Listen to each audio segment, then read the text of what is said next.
They kept him alive for 20 minutes. 20 agonizing minutes while they systematically tore his body apart, piece by piece, organ by organ, in front of 10,000 screaming spectators who cheered with every slice of the executioner's blade. This wasn't just an execution. This was the most calculated act, human destruction, ever documented in medieval history. And the man they destroyed so slowly, so methodically, so completely was William Wallace, the Scottish hero whose real death makes every Hollywood movie look like a children's fairy tale. What you're about to discover will shatter everything you thought you knew about medieval justice. Because on August 23rd, 1305, in London Smithfield, the English crown didn't just kill a man, they engineered a systematic annihilation of human dignity that was so brutal, so scientifically precise in its cruelty. But even hardened executioners were reportedly sickened by what they were ordered to do. And the most terrifying part: every single agonizing detail was carefully documented by eyewitnesses who wanted the world to remember exactly how far human cruelty could go. Modern forensic pathologists who have studied the historical accounts of Wallace's execution describe it as one of the most medically sophisticated torture methods ever devised. This wasn't random brutality. It was surgical precision designed to maximize suffering while preventing death for as long as humanly possible. The entire process was engineered around one horrifying principle: keep the victim conscious and aware throughout their own systematic destruction. The method chosen for Wallace, hanging, drawing, and quartering, wasn't just an execution technique, it was a masterclass in applied anatomy and pain physiology that medieval executioners had perfected over centuries. Each stage was calculated to cause maximum agony while avoiding the merciful release of unconsciousness or death. When modern trauma surgeons analyze the historical accounts, they estimate that Wallace remained fully aware and experiencing pain for approximately 20 to 25 minutes during his execution, an eternity of conscious torture that defies human comprehension. But before we delve into the systematic horror of Wallace's final moments, you need to understand the man they destroyed and why his death became the most documented execution in medieval history. Because Wallace's torture wasn't just about killing a rebel. It was about creating a spectacle so terrifying that it would haunt Scotland for generations and serve as the ultimate warning to anyone who dared challenge English authority. William Wallace wasn't born to be a hero. He was forged into one by tragedy, betrayal, and a burning desire for justice that would ultimately cost him everything. Born around 1270 to a minor Scottish noble family in Renfrewshire, Wallace grew up in a Scotland that was being slowly strangled by English occupation. His father and elder brother had both died fighting English forces, leaving young William with a legacy of resistance and a thirst for vengeance that would define the rest of his life. When Wallace raised his sword at the Battle of Stirling Bridge in 1297, he wasn't just fighting English soldiers. He was fighting for a vision of Scottish independence that seemed impossible to everyone except him. His stunning victory there proved that English heavy cavalry could be defeated, that Scottish freedom wasn't just a dream, and that a minor landowner with tactical genius could humiliate the most powerful military force in Europe. But King Edward I, known as Longshanks, the Hammer of the Scots, wasn't a ruler who tolerated humiliation. This was the man who had crushed Welsh resistance so completely that Wales wouldn't see independence for 7 centuries. He had expelled every Jew from England, conquered most of Scotland, and earned a reputation for ruthlessness that made hardened medieval warriors tremble. Wallace's victory at Stirling Bridge wasn't just a military defeat, it was a personal insult that demanded the most extreme response possible. The hunt for William Wallace lasted 8 years. 8 years of Edward pouring vast resources into an intelligence network designed to track down one man. Spies, informants, collaborators, and traitors all worked to tighten the net around Scotland's most wanted rebel. The bounty on Wallace's head was enormous, enough wealth to set a man up for life. Every former ally became a potential enemy, every safe house a possible trap, every moment of rest a dangerous gamble. Edward I understood that Wallace represented something far more dangerous than military threat. He embodied the idea that Scottish independence was possible. As long as Wallace remained free, he served as living proof that English rule could be challenged, that Scottish warriors could defeat English armies, and that resistance was not futile. His very existence undermined the legitimacy of English occupation and inspired others to take up arms against their occupiers. The English intelligence network in Scotland was extensive and sophisticated, involving not just professional spies but ordinary Scots, who had been turned through a combination of bribes, threats, and promises of advancement under English rule. Former allies found themselves forced to choose between loyalty to Wallace and survival for their families. The pressure was relentless, systematic, and ultimately effective in isolating Wallace from the support network that had kept him alive for so long. The end came, as it so often does, from within. On August 5th, 1305, near Glasgow, Wallace was betrayed by Sir John Menteith, a Scottish knight who had submitted to English rule and decided that 30 pieces of silver was worth more than Scottish honour. The exact details of Wallace's capture remain debated by historians, but the outcome was devastatingly clear. The man who had become the living symbol of Scottish resistance was now in English hands, and Edward I finally had the opportunity he had been waiting 8 years to seize. Wallace's journey from Scotland to London was itself a form of torture, carefully designed to break his spirit before the final punishment. Bound in chains, guarded by English soldiers, he was paraded through English towns, where crowds gathered to see the infamous Scottish rebel. This was psychological warfare at its most calculated, the systematic transformation of a hero into a spectacle, a leader into a curiosity, a symbol of resistance into a trophy of English power. Contemporary accounts describe Wallace during this journey as maintaining his dignity despite the degradation, his eyes fixed on some distant horizon, as if seeing beyond the immediate horror of his situation. Whether this was defiance, resignation, or simply the psychological armor that warriors develop in the face of inevitable death, witnesses noted that he never begged for mercy or showed the fear that his captors desperately wanted to see. The journey took weeks, with Wallace displayed in town squares and marketplaces throughout northern England. Local officials competed to provide the most elaborate reception for the famous prisoner, understanding that association with his capture could advance their careers in Edward's administration. Wallace was forced to endure the jeers of crowds who saw him not as a freedom fighter, but as a criminal who had dared challenge their king's rightful authority. When Wallace finally arrived in London, the city had been preparing for weeks to witness what would become the most elaborate execution spectacle in English history. Edward I had spared no expense in planning Wallace's death. This wasn't just to be justice, but entertainment, education, and warning all rolled into one terrifying package that would be remembered for centuries.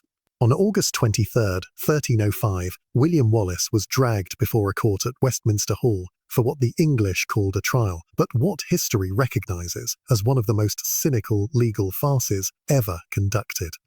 The proceedings were held in Latin, a language Wallace likely didn't understand, and presided over by judges who had already decided his fate before he entered the room. The charges against Wallace were carefully crafted to justify the extreme brutality of his predetermined punishment. He was accused of treason against King Edward I, despite the obvious fact that he had never acknowledged Edward as his sovereign. He was charged with murder for killing English soldiers in battle, as if warfare itself was a crime when conducted by Scots against their occupiers. He was accused of sacrilege for attacking English clergy, men who had served as instruments of political control rather than spiritual guidance. When given the opportunity to speak in his own defense, Wallace delivered words that have echoed through history. "I cannot be guilty of treason against Edward I, for I was never his subject. I could not be false to a king. I have never obeyed." This defiant response sealed his fate, though in truth, the outcome had been predetermined from the moment of his capture. The English legal system had become a weapon of state terror, and Wallace was to be its most prominent victim. The sentence was pronounced with ceremonial gravity, each word carefully chosen to maximize the psychological impact on both Wallace and any Scottish observers who might carry news back to their homeland. Wallace was to be drawn through the streets of London tied to a horse's tail, hanged by the neck, but not until death, disemboweled, while still alive with his entrails burned before his eyes, beheaded, and his body cut into 4 quarters for distribution throughout Scotland as monuments to English power. The legal proceedings were designed as theatre, complete with scripted responses and predetermined outcomes that would provide justification for what was essentially a predetermined torture session. The judges, all appointed by Edward I, had no intention of showing mercy to the man who had become the symbol of Scottish resistance.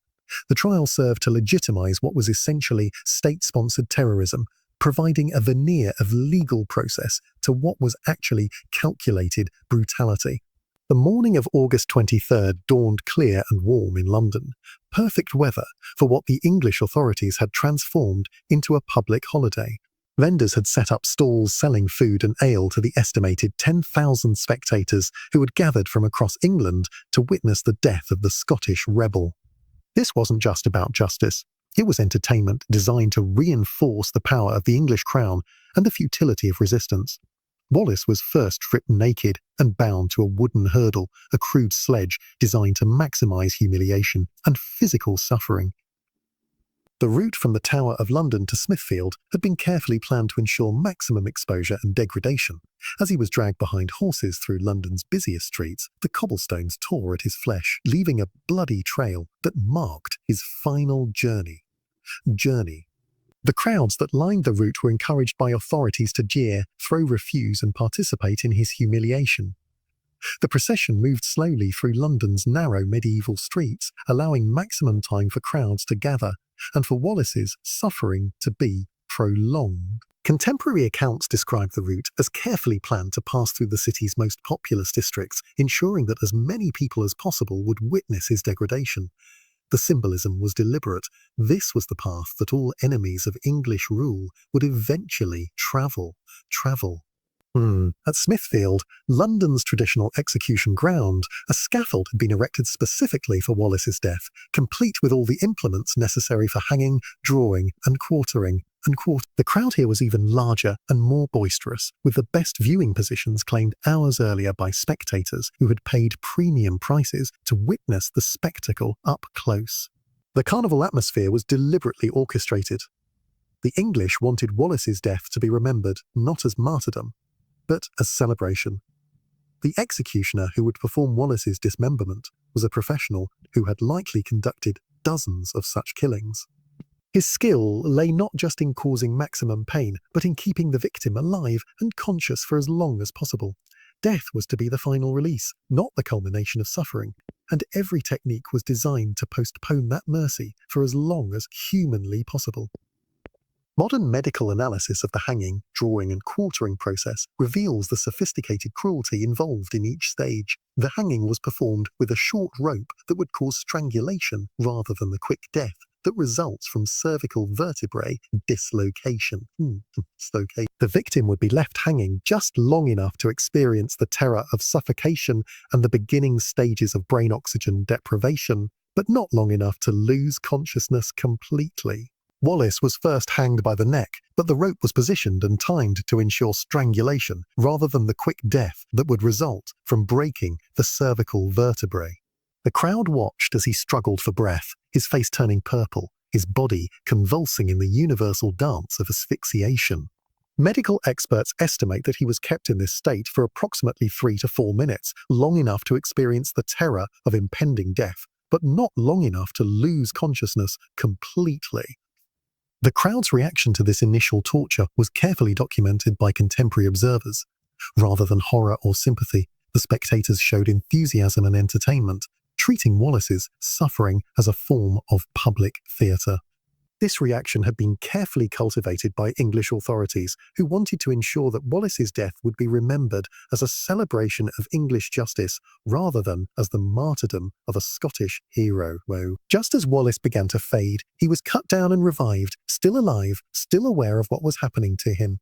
What followed was the most horrific part of the entire ordeal, a process so brutal that even some contemporary observers were reportedly sickened by what they witnessed. While Wallace was still conscious, still breathing, Still able to see and feel everything that was being done to him, the executioner began the systematic process of disemboweling him. Using a sharp knife, the executioner made a precise incision from just below the ribcage to the pelvis, opening Wallace's abdomen to expose his internal organs. Contemporary accounts describe the crowd falling silent for the first time as they witnessed this ultimate violation of human dignity. The executioner then began removing Wallace's organs one by one, first the intestines, then the stomach, then other internal organs, holding each up for the crowd to see before throwing them into a fire that had been prepared for this specific purpose. The medical precision required for this procedure was extraordinary. The executioner had to have detailed knowledge of human anatomy to know exactly which organs could be removed without causing immediate death, which blood vessels to avoid to prevent fatal hemorrhaging, and how to maintain the victim's consciousness throughout the process. This wasn't random butchery, it was surgical torture performed with scientific precision. The symbolism of burning Wallace's entrails while he watched was not accidental. In medieval thought, the bowels were considered the seat of emotion and compassion. By burning them while he was still alive to witness it, the executioner was symbolically destroying Wallace's humanity, reducing him to something less than human in the eyes of the watching crowd. The smell of burning flesh and organs filled the air, adding another layer of horror to an already nightmarish scene. Through all of this systematic destruction, Wallace remained conscious, his eyes open and aware, his body broken, but his spirit somehow intact. Some eyewitness accounts suggest that he continued to speak, though the exact words have been lost to history. The executioner's skill ensured that he avoided major blood vessels and vital organs that would cause immediate death. This torture was designed to be prolonged, to be witnessed, to be remembered. Contemporary medical understanding was primitive by modern standards, but medieval executioners had developed, through experience and empirical knowledge of human physiology, that allowed them to inflict maximum suffering while maintaining life. They understood which organs could be removed safely, how much blood loss a victim could sustain while remaining conscious, and how to manipulate breathing and circulation to extend the torture for maximum psychological impact. The crowd's behavior during this stage of the execution reveals disturbing aspects of human nature when given official sanction to participate in cruelty, rather than revulsion. Many spectators showed continued enthusiasm, cheering when organs were removed and applauding the executioner's skill. This reaction had been carefully cultivated through years of public executions that had conditioned audiences to view such spectacles as acceptable entertainment. After what contemporary accounts estimate was 15 to 20 minutes of conscious disembowelment, the executioner finally moved to complete his grisly work. Wallace's head was severed with a single stroke of a sharp axe, ending his suffering at last and bringing merciful unconsciousness to a man who had endured more agony than human physiology should have been able to sustain. But even in death, Wallace's humiliation continued according to Edward I's carefully orchestrated plan. The head was held up for the crowd to see, blood still dripping from the severed neck, before being set aside for preservation and public display. The body was then systematically dismembered, cut into 4 quarters, like cuts of meat in a butcher's shop, each piece held up for the crowd's inspection and approval. The disposal of Wallace's remains was as calculated as his execution, designed to send a message throughout Scotland that would outlast his death by generations. His head was dipped in tar to preserve it and mounted on a spike on London Bridge, where it would remain visible for years as a warning to anyone who might consider challenging English authority. The sight of Wallace's decomposing head, picked clean by ravens and bleached by sun and rain, became one of London's most notorious landmarks. The preservation process involved coating the severed head in tar to prevent rapid decay, allowing it to remain recognizable for months or even years. This gruesome trophy was positioned at the entrance to London Bridge, where every traveller entering or leaving the city would be forced to confront the reality of English justice. The psychological impact was carefully calculated. This wasn't just a warning, but a permanent reminder of what happened to those who challenged English authority. The 4 quarters of his body were sent to different Scottish cities, Newcastle, Berwick, Stirling and Perth, where they were displayed publicly as permanent reminders of English power and the fate that awaited rebels. This distribution was more than mere brutality. It was a form of political communication, with each piece serving as a physical message to local populations about the consequences of resistance. Each displayed quarter was positioned in the most prominent location possible, usually the main gate of the city or the central marketplace, where maximum numbers of people would be forced to confront the reality of English dominance.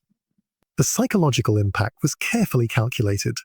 These weren't just body parts, but symbols of the complete destruction that awaited anyone who dared challenge English rule. The execution of William Wallace reveals disturbing truths about medieval society and human nature that remain relevant today. The 10,000 spectators who gathered to watch his suffering weren't monsters or psychopaths. They were ordinary people who had been conditioned by their society to view systematic cruelty as acceptable entertainment when it carried official sanction. Contemporary accounts describe the crowd's enthusiasm for the spectacle, their cheers when Wallace's organs were removed, their laughter when his head was displayed. This wasn't just passive observation, but active participation in state-sponsored torture on a massive scale. The normalization of extreme cruelty is perhaps more disturbing than the cruelty itself, suggesting that civilization's constraints are more fragile than we might believe. The English authorities understood that public executions were powerful tools of social control that went far beyond simple deterrence. They were rituals of state power designed to reinforce political hierarchies and social relationships through spectacle and shared participation in violence. Wallace's execution was perhaps the most elaborate such performance of its era, involving not just the physical destruction of the victim, but the psychological conditioning of the audience. The detailed documentation of Wallace's execution suggests that Edward I and his administrators understood they were creating a historical moment that would be remembered for centuries. Every detail was recorded, from the route of the procession to the method of preserving his head, indicating that this was intended to serve English interests for generations beyond Wallace's death. The psychological impact on witnesses extended far beyond the immediate audience. News of Wallace's execution spread rapidly throughout Britain and Europe, creating a reputation for English brutality that would influence international relations for decades. The execution became a symbol not just of English power, but of English cruelty, contributing to the isolation that would later complicate English foreign policy. Edward Longshanks had calculated that Wallace's brutal execution would crush Scottish resistance through sheer terror. The spectacle was designed to demonstrate that challenging English authority would result in consequences so severe that future generations would never dare contemplate rebellion.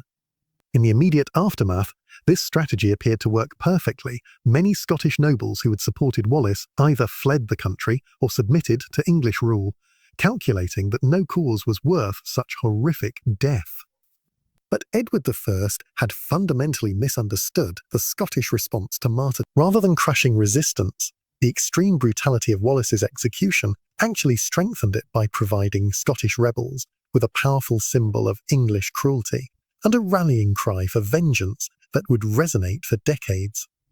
The very excess of the execution transformed it from successful deterrent into inspiration for the resistance it was meant to destroy. Robert the Bruce, who would later become King of Scotland and complete the work Wallace had begun, was reportedly moved to action by the spectacle of Wallace's execution. The brutality revealed the true face of English rule and demonstrated that accommodation with Edward I was impossible for any Scot who valued dignity and freedom. Wallace's death had created a culture of no quarter where mercy was neither expected nor given. The manner of Wallace's execution also influenced the tactics of future Scottish resistance. The lesson was unmistakably clear. Capture by the English meant torture and humiliation beyond imagination. This knowledge led to a more desperate and determined form of warfare where Scottish fighters preferred death in battle to surrender, knowing that survival might mean facing Wallace's fate. The transformation of Wallace from failed rebel into martyred hero demonstrates the unpredictable nature of political symbolism. Edward I had intended the execution to serve as the ultimate demonstration of English power and the futility of resistance. Instead, it became a powerful symbol of English cruelty and Scottish courage that would inspire resistance for generations to come. The brutality of Wallace's death became a foundational myth of Scottish nationalism, inspiring countless others to take up arms against English occupation. The very horror that was intended to deter rebellion instead became its greatest motivation, proving that extreme cruelty can sometimes backfire spectacularly when it creates martyrs instead of examples. 7 centuries have passed since William Wallace's execution, but his story continues to resonate because it represents something fundamental about the human condition. The struggle between oppression and freedom. Freedom between those who would break the human spirit and those who would rather die than surrender their dignity. Modern forensic analysis of Wallace's execution reveals the sophisticated cruelty of medieval justice and reminds us that the capacity for systematic brutality exists in every human society when it receives official sanction. The crowds who cheered his dismemberment were not fundamentally different from us.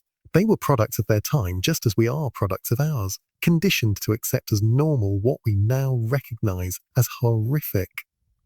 The transformation of Wallace from failed rebel to eternal symbol illustrates the unpredictable power of martyrdom and the way that extreme suffering can transcend its immediate purpose to become something larger than those who inflicted it ever intended. Edward I, he wanted to create a warning, but instead he created a legend that has inspired struggles for freedom across the globe for 700 years. Wallace's execution reminds us that there are principles worth suffering for, causes worth dying for, and that human dignity can be maintained even when everything else is stripped away. His story speaks to our deepest beliefs about justice, freedom, and the indomitable nature of the human spirit when faced with ultimate adversity. The blood-soaked cobblestones of medieval London have long since been paved over, but the echo of Wallace's sacrifice still resonates in every struggle against oppression, every fight for freedom, every moment when ordinary people choose principle over survival. His horrific death serves as both warning and inspiration, a reminder that freedom is never free, and that those who enjoy liberty have inherited it from those who are willing to pay its ultimate price. Today, as we face our own challenges to human dignity and freedom, Wallace's story remains powerfully relevant. The methods of oppression may have evolved, but the fundamental choice between freedom and submission remains the same. His execution reminds us that some things are worth any price, that the human spirit can triumph even in the moment of the body's destruction, and that the greatest victories are sometimes moral rather than military. William Wallace died in agony on that August morning in 1305, but in his suffering he achieved something that Edward Longshanks could never have imagined. He became immortal, transformed by the very brutality intended to destroy him into a symbol of resistance that will endure as long as humans value freedom over security and dignity over survival. The man who was torn apart so methodically, so completely, so publicly, had in his death accomplished what he could never achieve in life. He had become unbreakable,